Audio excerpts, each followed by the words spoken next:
Today's reflection is around understanding and coping with grief. Everyone experiences grief differently, and we are going to explore those differences in a little bit. But before we go deeper, we are going to start this reflection at the end with a few coping strategies. Just go right in and give you some very useful reflective strategies for you to use as you navigate your grief, whatever that represents to you. Then we will talk about what grief is at the middle of the video.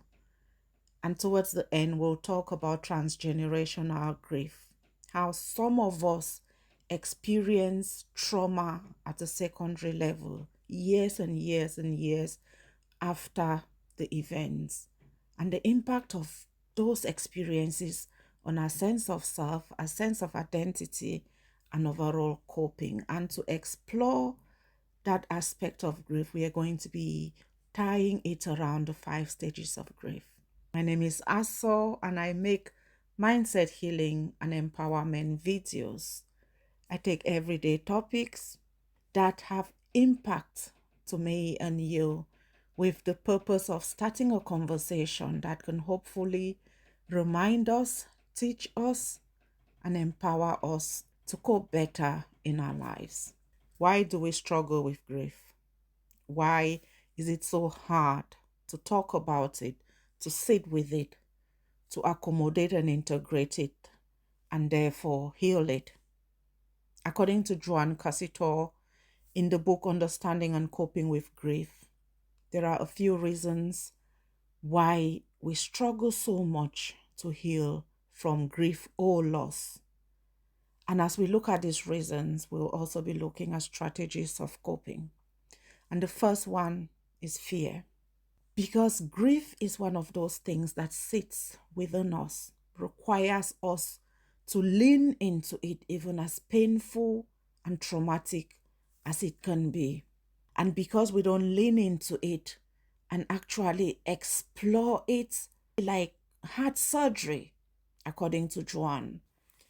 The second reason why we struggle so much to cope with grief is space. The space between you and that thing that you're struggling to heal from is very significant. You want to get some information from a book. You've been given that book and you're literate enough to be able to read it and understand from it. Now you've been given a flashlight because it's dark. You need to use that flashlight to read your book. You're put in a human-sized box. And as you get ready and excited to dig into that book, a spider is dropped into that box. So not only are you going to be focusing on the message of your book, you're going to be focused on a deadly spider that you have to deal with in that box. Now you're curling into a corner, you're trying to concentrate on your book, and you're watching and trying to be safe from the potential deadly sting of that spider. Now, if you were to be put in a house with the same spider, but in a separate room, you know that the spider is downstairs, but you got a room to yourself. That level of fear will reduce and your ability to concentrate will increase. Now, if that spider was to be put onto a 12-hectare farm, you're in that farm and you know that there's a spider in that farm. You're going to be able to find a corner, even climb a tree and read your book.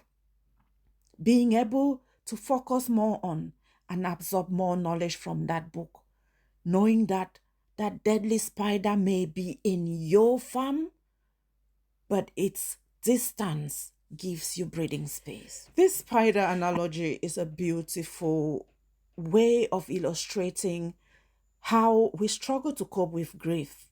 We struggle to be efficient and nurturing and kind and loving and focused and really achieving our best life with those emotions, those fractures, those pains of suffering and doubt and insecurity and just traumatic overwhelm.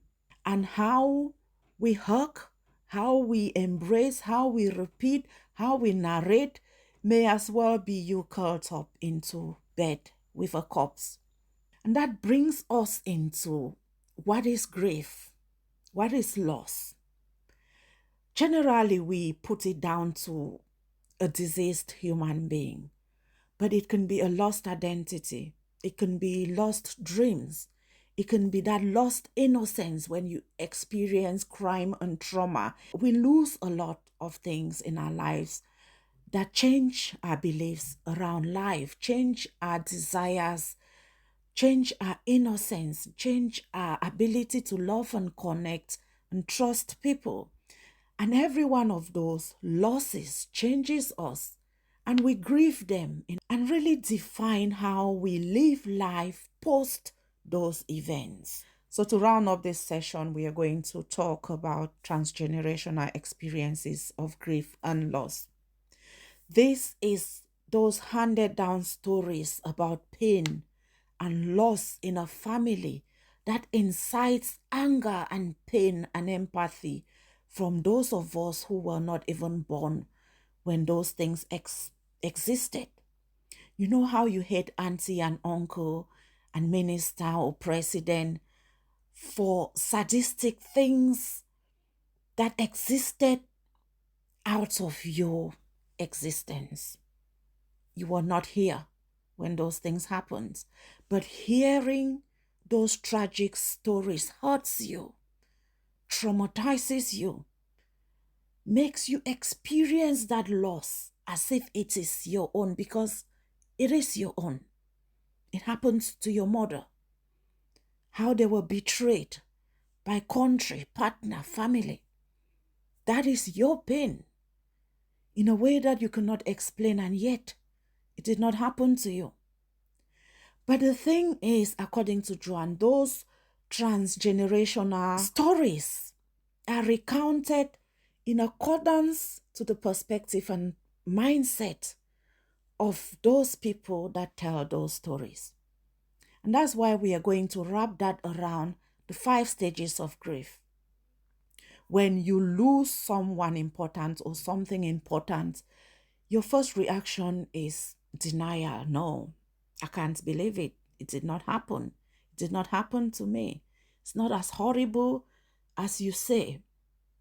And we try and deny that thing because it's a psychological coping mechanism.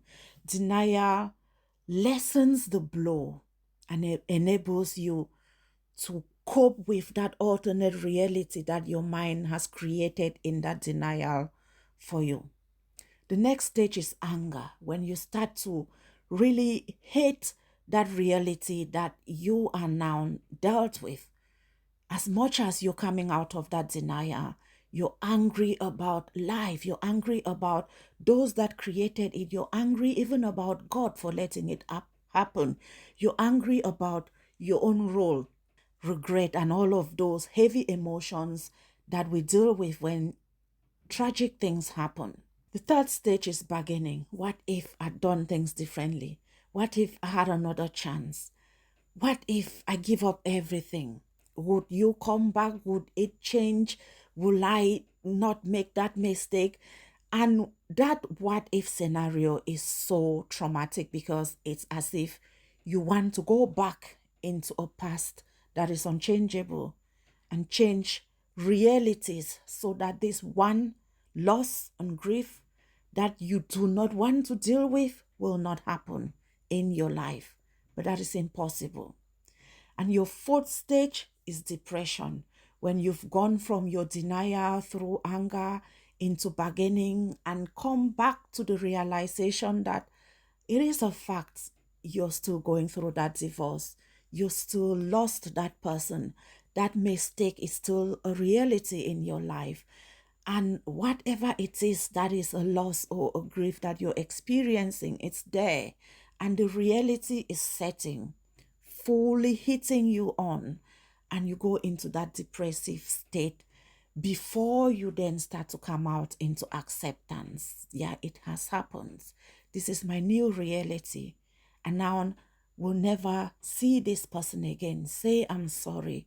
Do things differently. I've lost all my investments. I've lost my identity.